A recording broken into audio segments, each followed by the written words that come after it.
Now, welcome to the 15th and final part, a very long final part, of my story that began with the question of what if the story of the sequel trilogy, or of some of its characters, continued by using the world between worlds to send them back and to, in a way, undo the story, yet continue it at the same time. But hopefully to you, this has become something much, much more than that. However, if you're new to the story, if you're randomly clicking on this video, or if you're not caught up, I would highly recommend starting with part 1 or going back to where you left off and making your way back to this part. Otherwise, what is going on right now in this story will make no sense to you whatsoever, and a link to the playlist can be found in the description below. And so now, without further ado, let's finish this story. We pick up right where we left off, with Thrawn and Rey Palpatine on the bridge of a Star Destroyer overlooking the planet Lothal on the verge of attacking it. However, the speed at which the planet's defense force was able to gather and mount a counterattack has raised suspicion with Thrawn because it implies they were aware of the attack ahead of time, which means the New Republic is also likely aware of the attack and could be on the way.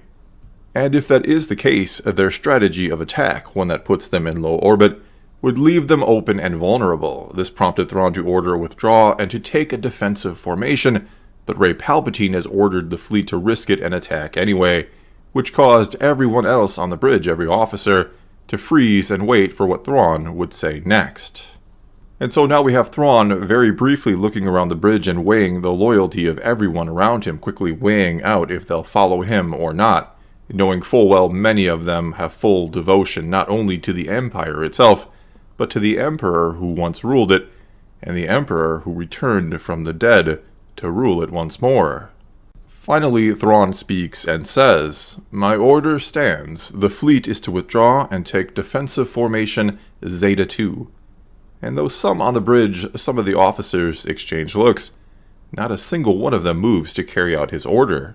Thrawn then, his expression calm, turns and looks at Rey Palpatine as if patiently awaiting what comes next. After a long moment where everyone on the bridge seems to hold their breath, Rey Palpatine simply says, 'Remove the Grand Admiral from the bridge.' Immediately, a few stormtroopers stationed on the bridge move forward and towards Thrawn, but a female commander just as quickly moves and cuts them off, raising a hand as if ordering them to halt and fall back. The stormtroopers falter, unsure whether they should listen to her or not, considering where the original order came from. Ultimately, after she gives them a look of warning, they drop back, and the commander moves to Thrawn and roughly grabs him by the arm, and says as she begins to all but drag him away, 'I'll take this traitor to our glorious empire to the brig.' Rey Palpatine only snarls a bit at Thrawn before turning back to look upon Lothal and saying, 'Proceed as planned. Destroy their defense fleet first.' Every bridge officer then begins to scramble to carry out that order, as the commander escorts Thrawn off the bridge. And as soon as they are off the bridge, the doors sliding shut behind them, Thrawn says to her under his breath, 'Your speech was a bit much.' To that, the commander responds, 'You said if anything went wrong, I was to step up and to play it up, that Palpatine loves that sort of thing.' She shows a little bit of a smile and finishes, 'So I played it up.' They then pass a couple stormtroopers, and she yanks his arm a bit, as if not so kindly instructing him to move faster. Once past the troopers, she says, 'Where to?' Thrawn simply says, 'You said it yourself. Take me to the brig.' The commander then nods a bit as if she sees Thrawn's plan all coming together. 'I suppose you'd like a cellmate to keep you company. Someone like Ezra Bridger, perhaps?' Thrawn, a bit of a sly smile on his face, then replies, 'Yes, I suppose that might be nice to have someone to pass the time with.' Next, we watch as an old, beat-up freighter exits hyperspace not far from Lothal, and not far from the formation of Star Destroyers. On board in the cockpit, we see Finn, Mara Jade, and Poe all looking out at their situation, and it's Finn that says, 'Think they've noticed us yet?' Poe gives a somewhat careless shrug and says, 'Without question they have, but that doesn't mean they're paying attention to us, not yet anyway.' Finn looks at him for clarification, and Poe continues, 'Old freighters like this one come and go all the time in a system like Lothal. That's why smugglers like them. They won't care about us until they realize we're sticking around, when any sensible person would immediately get their ship out of here after dropping out of hyperspace and seeing that.' Poe, of course, finishes by gesturing out at the fleet of Star Destroyers. It's Mara who then speaks up and says, "There's only one sure way to get on that ship." Both Finn and Poe look at her, and then she says, after taking a deep, calming breath, "I give them my old Imperial clearance code, a code Palpatine will no doubt recognize." Poe and Finn exchange a look, and then both look at her like she's crazy. Finn then says, "How is that at all a good idea?" Mara stamps back, "You really think he won't sense my presence anyway? Or yours?" She looks at Finn. "Or even yours," she says, now looking at Poe. "You said it yourself. You feel like there's a part of Palpatine still in your head, a part he is going to sense."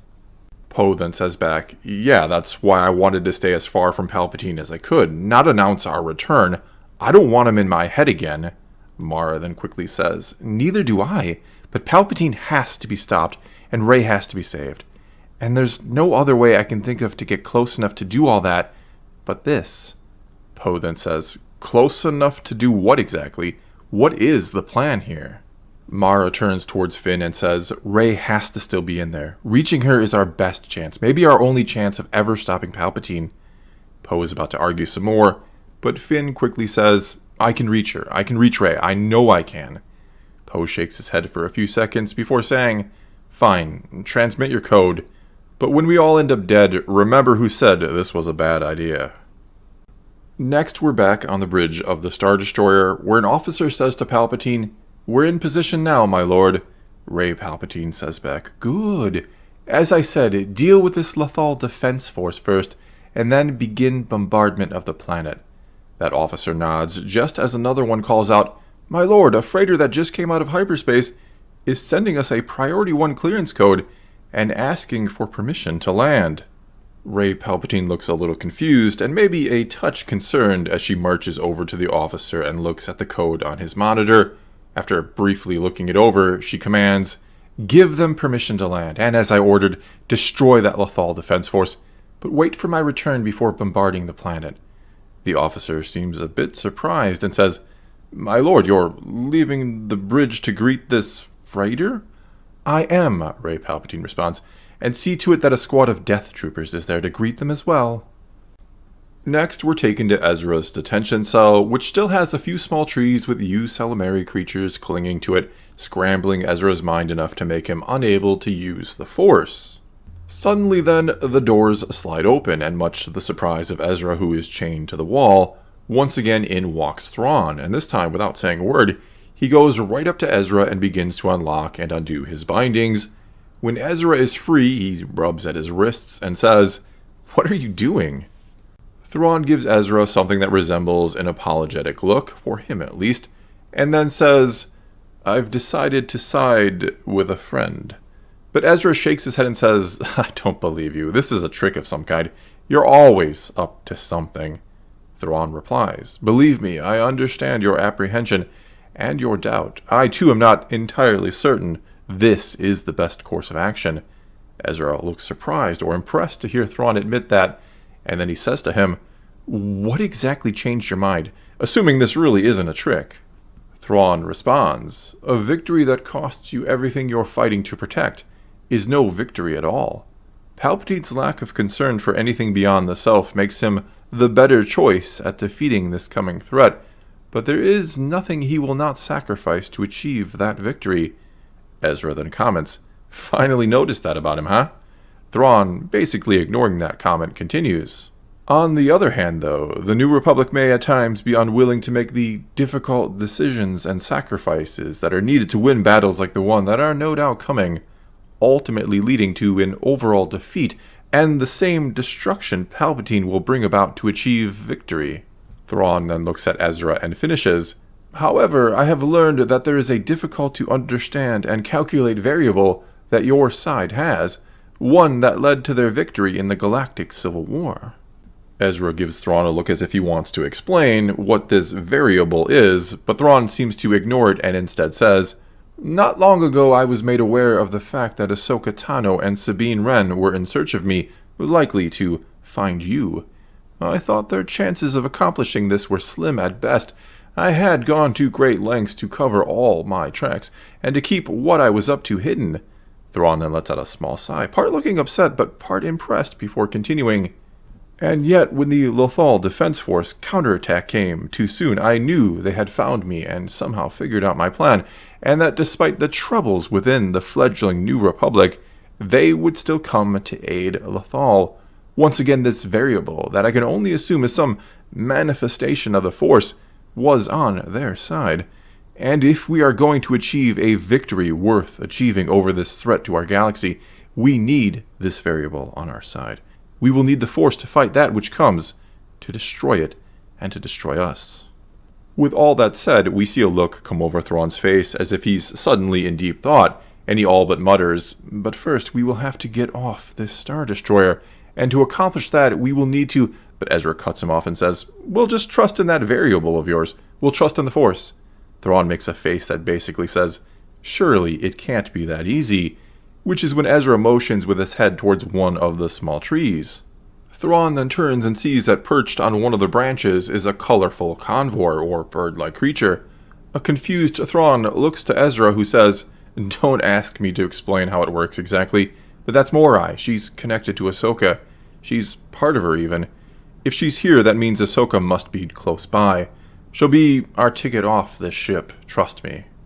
Thrawn now looks more confused than ever as Ezra gives him a friendly pat on the back and says, "Yeah, try not to think about it all too much, because what you should be thinking about is how we stop this attack on Lothal, because we're not going anywhere until we do." Next, we're taken to the cockpit of a ship that just came out of hyperspace, one not far from the Imperial fleet over Lothal, the fleet that is currently pummeling and obliterating a handful of smaller warships that are no doubt a part of the Lothal Defense Force. And in this cockpit we see Ahsoka, with her eyes closed as if concentrating, seated next to Sabine, who looks out upon the carnage with sadness and anger upon her face. When Ahsoka's eyes open a few moments later, she briefly looks at the carnage herself before turning to Sabine and saying, "I know what ship Ezra is on, and he knows we're here." Sabine, looking hopeful, then asks, "Were you able to speak with him?" Ahsoka shakes her head and says, "Not exactly, but I do know that Thrawn is with him and helping him." Sabine looks too dumbfounded to speak for a moment before finally saying, "What do you mean Thrawn is helping him?" Ahsoka gives a slight shrug as if she doesn't know the details and then says, "My only guess is he no longer sees eye to eye with Palpatine, who is also on that ship." "Great," Sabine grumbles to that before becoming distracted by something she sees on a monitor. She then punches at some of the controls and says, "How strange, in the middle of the battle, if it can be called that, an old freighter is approaching one of the Star Destroyers like it's going to land on it." Ahsoka glances at that same monitor and then says, "That's the Star Destroyer Ezra is on, and I recognize that freighter. It's the one that rescued us on Malachor." Sabine then says, "And what's it doing here?" Ahsoka thinks a moment and says, "I'm not sure. My mind was clouded when I was with them. It was before I was rejoined with Morai, with my other half. But either Finn is here to try and save Rey, or Mara Jade is turning him in to gain favor with Palpatine." Sabine then responds, "Well, let's hope it's the former, and let's hope Leia and the New Republic show up. There's still been no communication from them, and Lothal's defense force is clearly no match for them." Ahsoka then quickly speaks up and says, "Hopefully their lack of communication is intentional, that they're maintaining silence to prevent the Empire from possibly picking up on it and being prepared for them." Ahsoka then glances out at the fleet and says, "And by the way they're deployed, it doesn't seem like they have any clue the New Republic might be on their way." Next, we're taken back onto the Star Destroyer, this time into a landing bay where we see a dozen Death Troopers all lined up and watching as a beat-up old freighter begins to land. In that freighter, we see Poe at the controls, his focus on the Death Troopers as he says, "What exactly was the plan here again?" Finn speaks up and says, "We save Rey." But Poe shakes his head and says, "Yeah, that's not a plan, that's a goal." Mara then says, "The plan is for Finn to be able to reach Rey, to help her break Palpatine's hold and defeat him from within." Poe shakes his head once more and says, "Again, that's not really a plan as much as it is a goal." The ship then touches down on the deck, and Finn pats his friend on the shoulder and says, "Don't worry, Mara and I have been discussing and practicing some force techniques she knows for getting into people's heads." Poe then fires back, "And what good is that going to do with you going up against someone who's probably mastered all those techniques?" Finn then simply replies, because Rey is still in there somewhere, and she's going to help us, I'm sure of it. Poe frowns, but nods his head as if trying to be optimistic. Finn then continues, but if anything goes wrong, get yourself and the ship out of here if you can. But to that, Poe says, hey, if you're not leaving Rey, I'm not leaving you. Finn smiles and says, I appreciate that, I really do. But if something does go wrong, I need you to remember what you told me that day we went to visit Rey at the temple. Poe looks a little confused, and so Finn says, come on, it wasn't that long ago. Maybe not for you, Poe says back with a bit of a laugh, holding up his hands and looking at them, at the hands of a man near 70 years old, before continuing. But it's been a lot longer for me. But yeah, I remember what you were talking about that day, what we were talking about. And if anything goes wrong, you have my word. Next, we're watching as internal doors to the hangar bay open, and in strides Rey Palpatine, flanked by 2 more Death Troopers.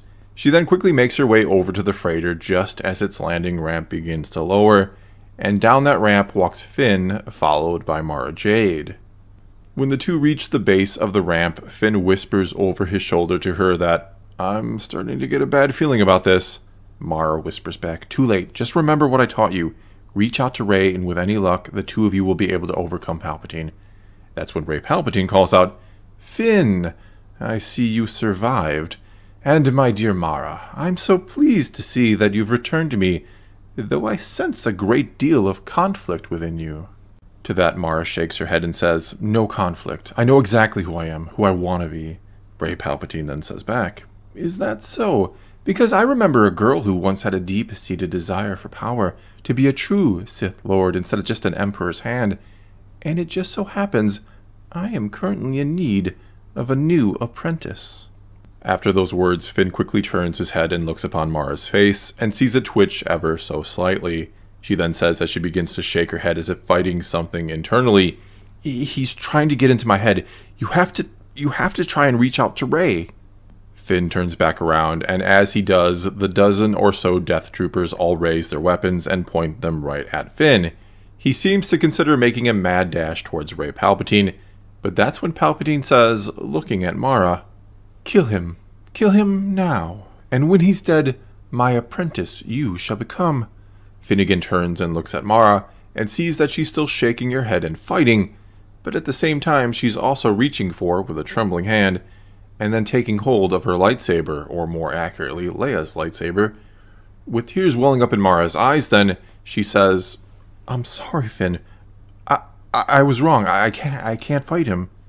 Finn shouts back, yes you can, Mara. I know you... But Finn falls silent when he sees her face go blank, almost cold, you could say. Mara then ignites the lightsaber, and without any trace of emotion, she swings at Finn.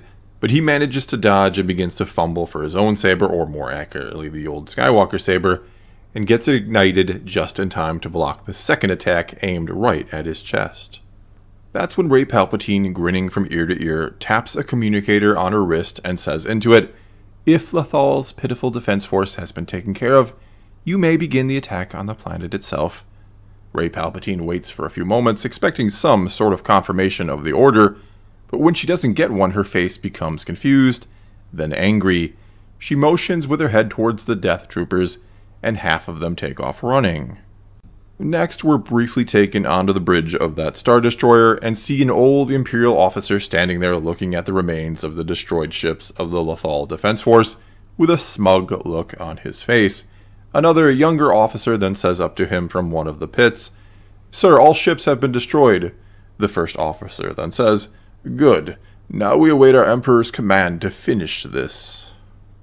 That's when we're taken elsewhere on the Star Destroyer to what looks like some type of secondary type control room, where several stormtroopers lay on the ground as if they've just been taken out, and where Thrawn has just got done punching some commands into a terminal, and then says to Ezra, who stands next to him, that will disable all internal and external ship communications from everywhere other than this terminal. When and if this New Republic fleet shows up, I will be the only one on this ship able to communicate with the rest of the Imperial fleet, and thus I will command the Empire to its greatest defeat. Ezra quickly counters, won't the rest of the fleet know you've been removed from command and not listen to you?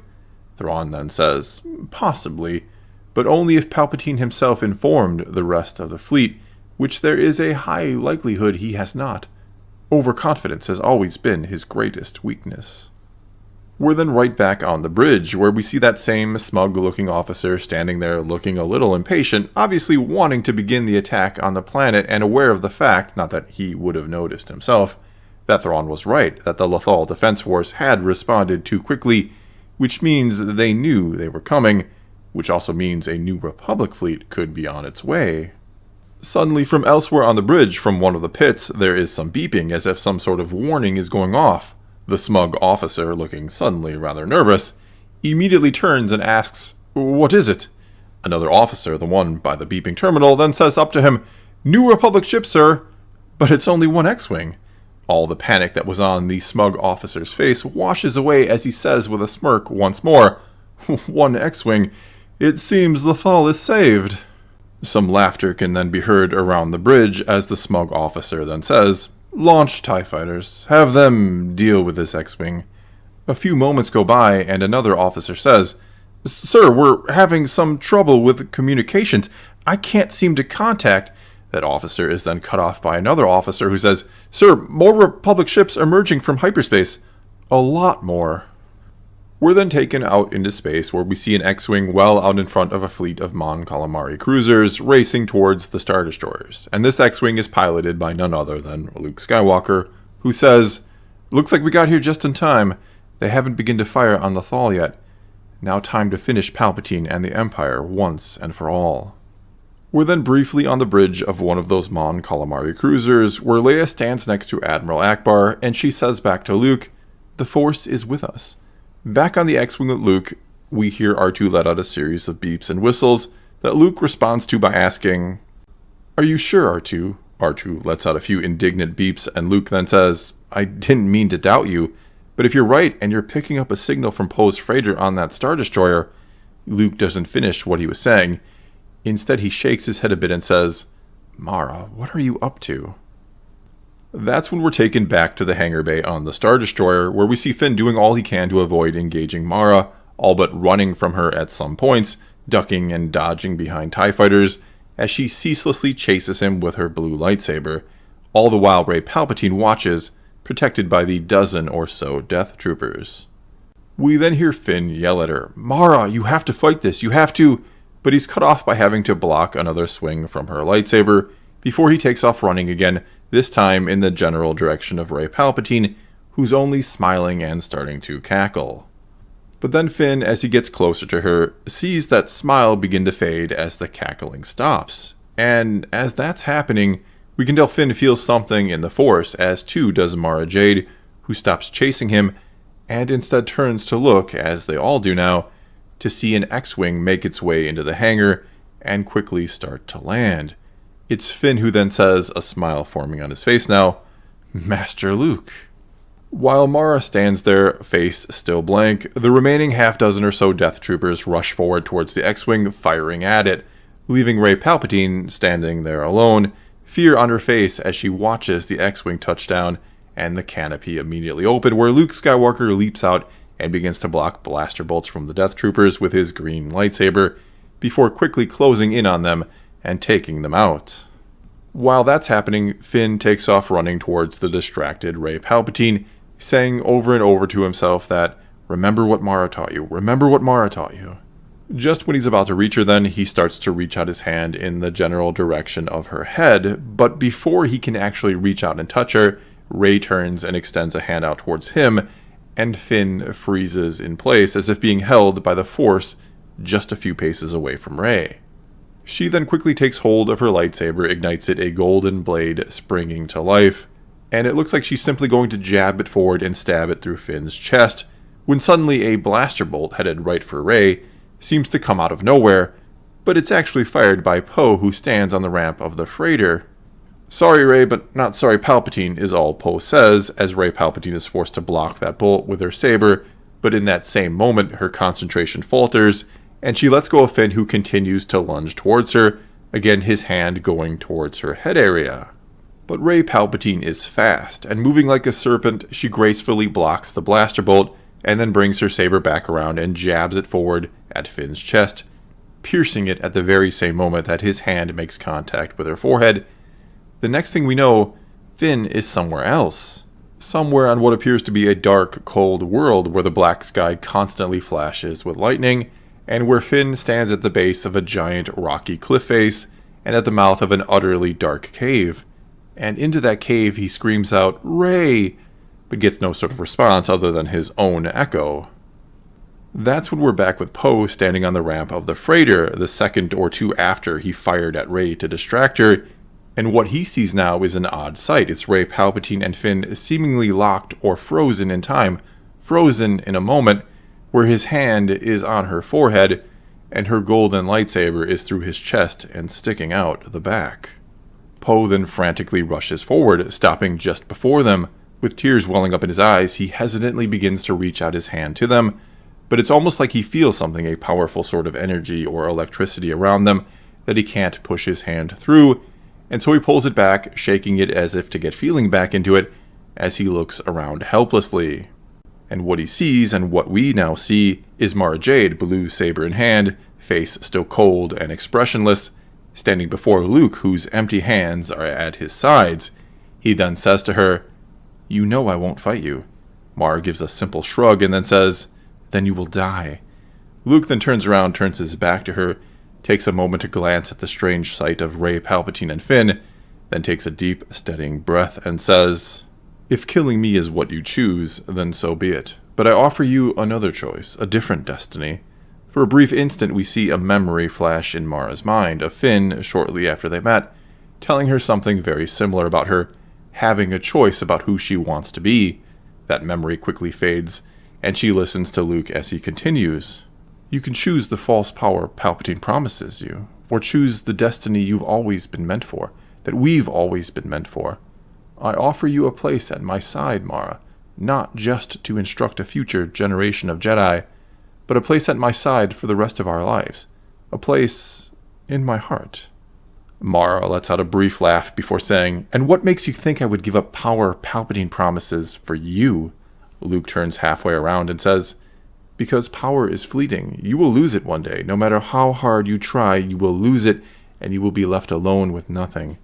But what you and I could build together, that could last forever, in more ways than one." Mara shakes her head and says, "The Jedi forsake attachments." Luke smiles and says, "The Jedi of old are no more. You said it yourself. What they become now is up to me." Luke turns all the way around and finishes, "Or should I say, it's up to us. It's up to you in this moment." When Luke finishes saying that, the ship suddenly rocks like it's been hit by something, and that's when we hear the sound of laser fire and battle coming from beyond, as the Mon Calamari fleet begins their attack on the vulnerable Imperial fleet. Next, though, we're back with Finn as he walks through a dark, twisting cave, yelling out Rey's name repeatedly, the only light he has coming from the ignited Skywalker saber in his hand. Just when he's about to yell out her name again, he hears a whimper and shines his saber towards it, and sees Rey huddled in a corner. Finn, a look of relief on his face, rushes to her side and says, Rey, are you okay? We're going to get you out of here. We're going to stop Palpatine together." But Rey, her head shaking from side to side as tears stream down her cheeks, only says, "I've always been alone, and I'm always going to be alone, aren't I?" Finn shakes his head and says, No, you're going to be fine. Why would you even say that?" Rey quickly responds, I know what I did to you. He showed it to me. Palpatine showed it to me. He showed me stabbing you."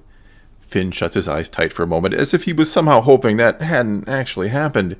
He then opens them and says, "You didn't do anything to me, Rey. Palpatine did." Rey quickly counters, "That doesn't change what happened." Finn then says, "And neither will staying here." But Rey shakes her head and says, "Yes, it can. We can just stay. Not ever let this moment end." Finn sighs, lowers his head a bit, and says, "You know we can't do that, Rey." But Rey says back, "Why can't we? Because if we let this moment end, you'll die, and I'll be alone again." Finn shakes his head once more and says, "No matter what we do, this moment will end sooner or later. It has to. That's the way of things. That's how the Force works. We get our moments in this life, and we choose what to do with them. We choose who and what we're going to become. And with my final moment, I choose to fight the one who would rob others of their choices, who seeks to rule everyone and everything. I choose to face Palpatine, and I need your help doing it. Finn then gets to his feet and extends his hand out to Rey, as she once extended a hand out to him. Wiping away her tears, Rey takes Finn's hand and he pulls her to her feet, and as soon as she's up, there's a flash and they're no longer in some dark cave, but instead, almost as if back in time now, or at least back in time for them, considering this would still be the future, Rey finds herself back at her confrontation with Palpatine on Exegol, the one that took place during the Rise of Skywalker. In her hand is an ignited gold lightsaber as she faces him. That's when she looks next to her, and for the briefest of moments she sees Ben Solo there, who gives her a quick nod of the head as if to say, I am with you. Rey then looks forward again at Palpatine, and it seems to dawn on her that something about that wasn't right, and when she looks again, it's Finn standing next to her, holding the ignited blue Skywalker saber. Finn then says, I have to be the one to strike him down. Rey starts to shake her head and says, no, if you do that... Finn interrupts, if I do that, maybe he'll jump bodies, die with me when we leave this place. Rey quickly says, no, it won't work. Finn asks, how do you know that? Because it's crazy, Rey says. Finn counters, well, so was Palpatine coming back in the first place, but here we are. Rey starts to shake her head some more and says, no, I won't let you do this, I won't lose you. Finn gives her a smile and says, you won't, before he charges at Palpatine. That's when we're back on the Star Destroyer, again in some type of secondary control room with Thrawn and Ezra, and where a blue holographic image of the battle outside between the Empire and Mon Calamari fleet is being intently studied by Thrawn. Ezra, who also looks upon it but seems confused by it all, then asks, how's the battle going? Thrawn replies, quite poorly for me. Whoever is in command of the New Republic fleet is taking advantage of every subtle little mistake I intentionally make. It's quite impressive, actually. I almost wish the circumstances behind this engagement were different. Ezra gives him a look and says, don't go getting any ideas now. Thrawn gives a tight-lipped smile, but before either can say anything else, there's a loud explosion that comes from the doors to the room, blowing them right off. Thrawn looks to Ezra and says, apparently our actions here have been discovered. In the next instant, blaster bolts are buzzing everywhere as a squad of death troopers pours into the room. Thrawn and Ezra duck behind the large computer terminal they were operating, just as it gets showered with laser fire. Thrawn looks to Ezra and says, don't suppose you can do something to change the variables. Ezra shuts his eyes to concentrate to draw on the Force, but after just a couple seconds he then says, whatever those creatures of yours did to my mind, it's still not exactly cleared up. There's this haze. I can't see through it. I can't use the Force. Suddenly then, from where the Death Troopers are, we hear the sound of a lightsaber or two, swinging and tearing through the Death Troopers, who we hear frantically communicating with each other in their strange language, as if trying to formulate some sort of quick plan that clearly isn't working. Ezra looks surprised, yet excited by the commotion, all the while Thrawn, looking as cool and as calm as ever, says, it's a good thing then that during the battle I spotted a strange ship trying to make its way aboard, but instead of ordering it destroyed, I granted it permission to land and guided its occupants here. When all the commotion stops, Ezra gets to his feet and sees two figures standing there. One is Ahsoka Tano, who gives him a slight nod of the head to say, hello there, while the other is in colorful Mandalorian armor. And as soon as that Mandalorian spots Ezra, she removes her helmet and tosses it aside, revealing the face of Sabine Wren, who runs at Ezra and the two embrace. Before Ezra can say anything, it's Sabine who's saying, I'm sorry it took me so long. But Ezra shrugs it off and says, hey, you're here now, and with perfect timing. That's all that really matters. Thrawn then says, as touching as this all is, we still have to get off this ship before we're discovered again and before the New Republic fleet destroys it, which it soon enough will, thanks to me. He then looks at Sabine, who only glares at him before finishing, judge me and my previous actions later. First, we must escape. We're then back in the landing bay, where we see Mara Jade pacing back and forth like a predator, her ignited saber still in hand, and with Luke still turned away from her. He then says to her over his shoulder, you feel it, don't you? Palpatine's fear. Whatever is happening in there, Luke glances to where Finn and Rey Palpatine are still trapped in a moment, then continues, whatever's happening has your former master very afraid. Mara glances at them too and then says, are you sure it's not their fear you're feeling? Even together, they have no chance against Palpatine. He will prevail. Luke nods his head subtly. Perhaps, but is that what you really want? Mara sighs loudly and shakes her head. What makes you think you really know me? Luke replies, I told you, I've seen your true destiny, one free of Palpatine's influence and control. Mara cuts him off and says, Stop talking about destiny. You can't say someone has both a choice and a destiny. That's not how it works. It can't be. Luke turns around to face her, and Mara continues, Besides, I'll show you how easy it is to defy destiny. She then takes a few quick steps towards Luke and raises the saber over her head and starts to bring it down upon him, and he only shuts his eyes and does not move. But before it can strike him, something like a wave of energy is released from where Finn and Rey are that blows Poe off his feet from where he's standing next to them, and also knocks over Luke and Mara.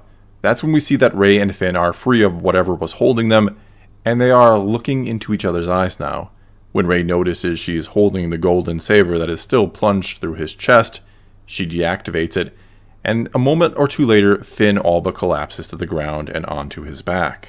Rey then crouches down next to him and, looking almost a bit frantic, says, What happened? What did you do in there? How did you stop him? Why don't I remember it? Finn manages to smile and simply says, You're free of him. That's all that matters now. Rey then starts to shake her head and says, No, I won't lose you, as she places her hands over the wound on Finn's chest, like she's going to heal it. But Finn, with what little strength he has left, says, No, you can't do that. You know what happens if you do that.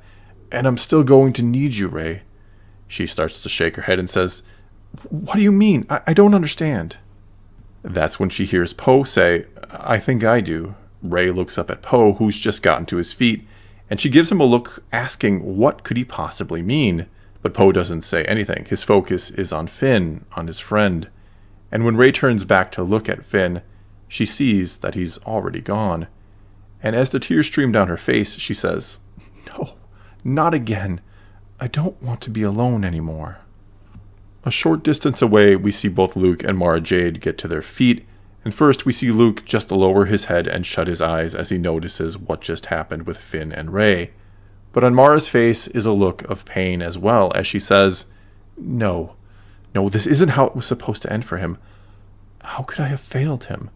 But Luke, as he moves towards her and puts an arm around her, says, No, you haven't failed him. He's still going to need you. Mara, looking a little angry, snaps back, What is that even supposed to mean? All Luke says in return is, Think about it, and the answer will come to you.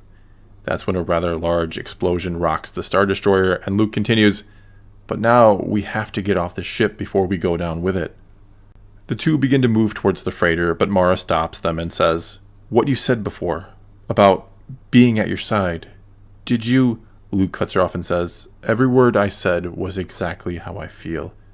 Mara gives a faint smile, and the two again start to head towards the freighter. After the ship is rocked by another explosion, Luke then comments, Let's hope this is really the end this time, the end of the Empire, and the end of Palpatine. Next thing we know, some time has gone by, and we're watching as an old freighter quickly descends towards a mostly blue world with some small brown and green landmasses here and there. Soon enough, that freighter is approaching a fairly large city on a rocky coastline, and we're taken into the cockpit where we see Mara Jade and hear her say, You're sure that's it?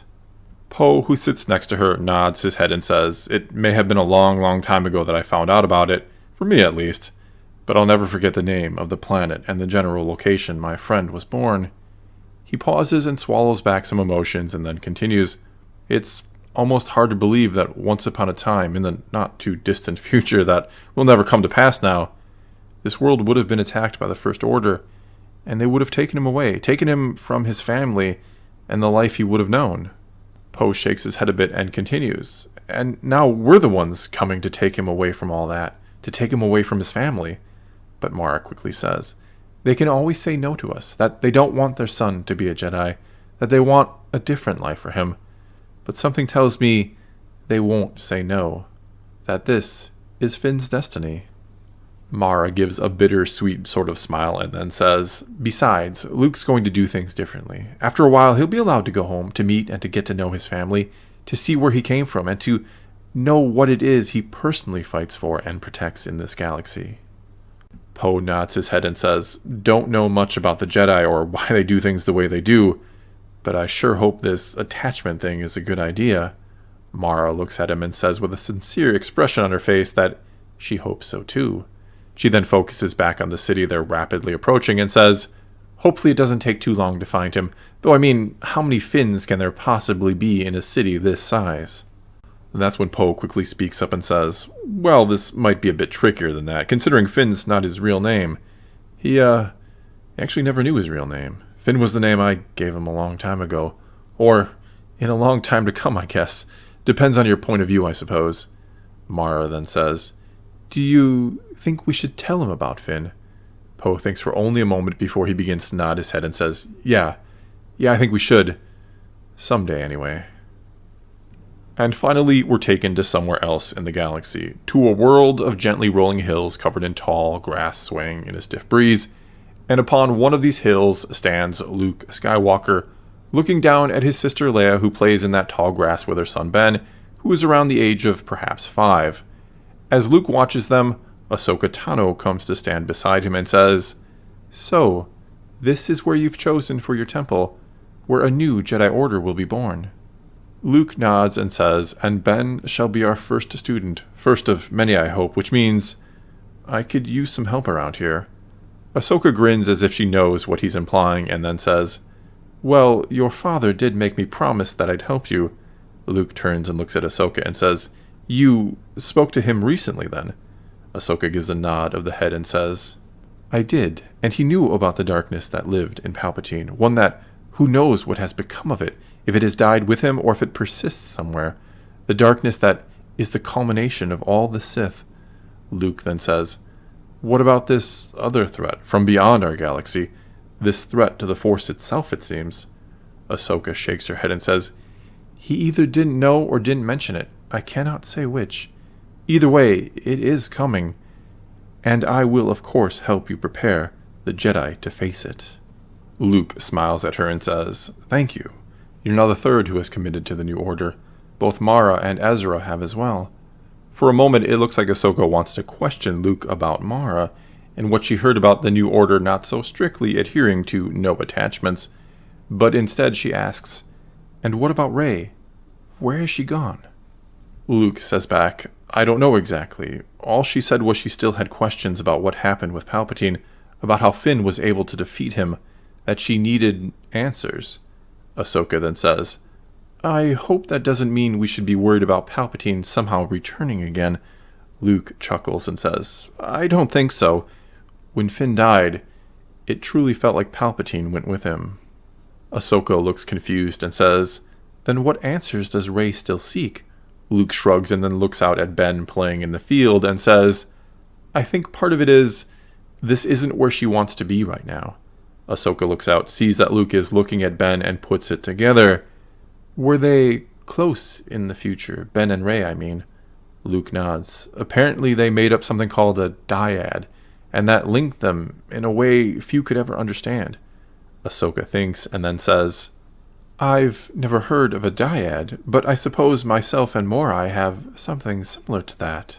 She then shakes her head and says, "Do you think, then, that she'll still be linked to this Ben Solo?" Luke shrugs. Perhaps not. All I know is that she doesn't want to be around him right now, and hopefully one day I'll hear the story as to why exactly." He then turns and looks at Ahsoka and says, "And speaking of stories, I don't suppose you'd like to share one or two about my father?" Ahsoka then smiles and takes a seat in the tall grass and motions for Luke to do the same, which he does. She then says, "I can tell you more than one or two. I can tell you many if you have the time. I can tell you who exactly Anakin Skywalker was before he was destroyed by Darth Vader." Luke simply nods his head eagerly, and Ahsoka begins. "The first time I met your father was on Christophsis. I had just been assigned to be his Padawan by Master Yoda." Ahsoka then smiles and shakes her head a bit as the memory of that day comes flooding back to her. And that is how this story ends. For now, at least. Well, that's all I've got for you this time. And if you're hearing this now, it means you've made it to the end. And so for that, I'd like to just say thank you for listening, and I truly hope you've enjoyed this story and this part in particular, even though I did kind of trim it down a little bit to make it a little more reasonable in terms of time.